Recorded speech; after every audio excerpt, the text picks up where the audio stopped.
kalian dari orang tinggal di rumah petak menjadi punya duit dalam satu tanda tangan miliaran. Sayangnya mana? Saya akan ngajari kalian itu sekarang. Kenapa kita kumpul sini? Karena kita ingin sari madu. Baca bersama-sama. Kita ingin tuh sari madu tumbuh. Sesuatu kehidupan normal itu bertumbuh. Kita punya tanaman, nanam, itu normalnya itu bertumbuh. Seorang lahir normalnya bertumbuh, semuanya normalnya bertumbuh. Punya penghasilan juga normalnya bertumbuh. Maka kalau tidak bertumbuh apa namanya coba ayo? Iya, menuju kematian. Artinya kalau nggak bertumbuh sedang sekarat.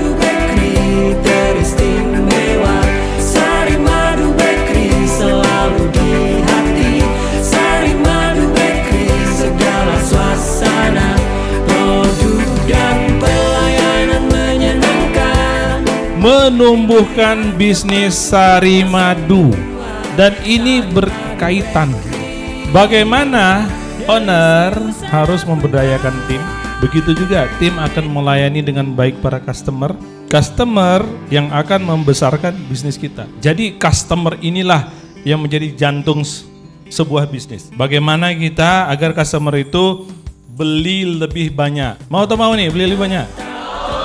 Datang lebih sering, mau? Mempromosikan produk-produk sari madu kepada yang lain, mau? Maka harus ditreatment dengan baik, diperlakukan dengan baik, dilayani dengan baik. Siap melayani dengan baik? Karena itu yang akan membesarkan bisnis sari madu sehingga kita bisa bertumbuh. Dan bisnis ini akan berimpact kepada owner juga. Owner akan menghargai kembali nih. Nah, tim yang sudah layak tadi memantaskan diri. Dengan apa? Dengan kesejahteraan yang lebih baik, gaji yang lebih layak, fasilitas yang lebih lengkap. Siapa di antara kita yang mau fasilitas di sari madu ini lebih lengkap, mana orangnya? Yang gajinya mau 2 kali lipat dari sekarang? Yang mau 3 kali lipat? Nah ini polanya. Sari madu bakery selalu di hati. Sari madu bakery teristimewa. Di tanggal 9-10 Oktober di tahun 2025 ada 3 komitmen kita yang kami bacakan ini, Coach. Di tahun 2030 Sari Madu memiliki 100 cabang. Amin. Untuk yang kedua, jumlah karyawan Sari Madu 1000 orang. Amin. Yang ketiga, revenue Sari Madu mencapai 1 triliun. Takbir. Allahu Akbar.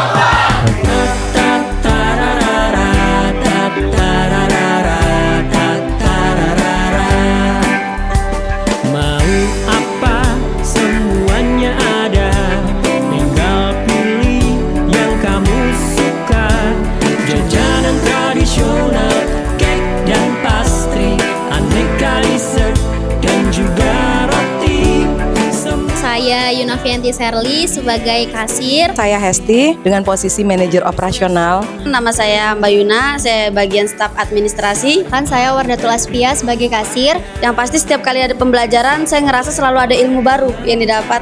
Dari pagi sampai sore hari ini saya ngerasa waktu saya benar-benar tidak ada penyesalan untuk mengikuti pembelajaran hari ini. Dan untuk harapan dan komitmennya saya berharap di tahun 2030 bisa menghadirkan 100 cabang. Untuk manfaat yang didapat di seharian ini sudah belajar itu adalah bagaimana kita menjadi orang yang bertumbuh dan bisa membedakan antara orang yang mau bertumbuh dan dengan orang yang tidak ingin bertumbuh. Dan juga banyak banget dapat manfaat-manfaatnya seperti kayak kalau misalkan kita nggak 100% maka kita 0%. Dengan adanya pembelajaran CTGT kali ini itu benar-benar sangat menyentuh hati. Gelas kosong yang tadinya benar-benar nggak ada isinya akhirnya bisa terpenuhi 100% dengan semangat. Dan tentunya saya ingin benar-benar ikut berkontribusi dalam mewujudkan komitmen stakeholders yang mereka sudah tanda tangani. Cepat terkabulnya dengan membuka 100 cabang dan juga karyawan sampai 1000 karyawan ya. Saya Muhammad Romi Noval Hidayah, salah satu bagian dari media digitalnya Sarimadu. Kenalkan, nama saya Juliansa. Saya sebagai admin produksi dari pembelajaran hari ini. Ternyata disiplin itu sangat penting. Sebelum-sebelumnya saya teledor, sebelum-sebelumnya saya hari-hari sangat tidak peduli. Yang itu tadi yang dibahasakan karepmu tadi, alhamdulillah sudah mulai ada titik temunya. Ternyata salah dan keteledoran saya di situ. Harapan saya ke depannya ya komitmen saya ingin terlibat di dalam visi dan misinya Sarimadu Bakery untuk membuka 100 cabang di seluruh Indonesia dan dimulai dari diri saya sendiri. Terima kasih. Banyak dapat insight baru, banyak dapat pengalaman baru yang sebelumnya tuh mungkin belum pernah didapat dari pembelajaran lainnya. Mungkin ada banyak lah course-course di luar sana, tapi cuma di pembelajaran ini nih yang benar-benar bahas detail, yang benar-benar bahas seputar faktanya. Semoga kita bisa konsisten, disiplin, dan juga komitmen dalam mengamalkannya. Perkenalkan, nama saya Taharudin, saya sebagai crew leader di Sarimadu. Perkenalkan, nama saya Muhammad Rizaldi sebagai crew leader. Ada satu mungkin contoh yang saya pelajari adalah bahwasanya kita yang pertama kita harus ingin itu harus dihilangkan, minimal kita ganti menjadi komitmen. Maka dengan berkomitmen maka kita punya tujuan kita adalah bagaimana supaya Sarimadu bisa bertumbuh. Ya, ada 7 syarat tadi supaya Sarimadu bisa bertumbuh. Salah satunya kita harus bekerja tinggi dan pantang menyerah. Dari itu kita harus menjaga sikap mental ya seorang pejuang. Perkenalkan, saya Hakim di sini sebagai tim CRM dari Sarimadu Bakery. Hal tentang piramida bisnis. Jadi di situ kita belajar bagaimana tahapan visi, misi, program, attitude, di dalamnya ada personalization, ada juga communication. Jadi kita bagaimana sebagai tim itu harus bekerja sebagai teamwork dan komunikasi, dan yang paling penting attitude. CTGT Sarimadu terbaik luar biasa. CTGT Sarimadu keren pol. CTGT Sarimadu inspiratif, motivasional, luar biasa. CTGT Sarimadu luar biasa.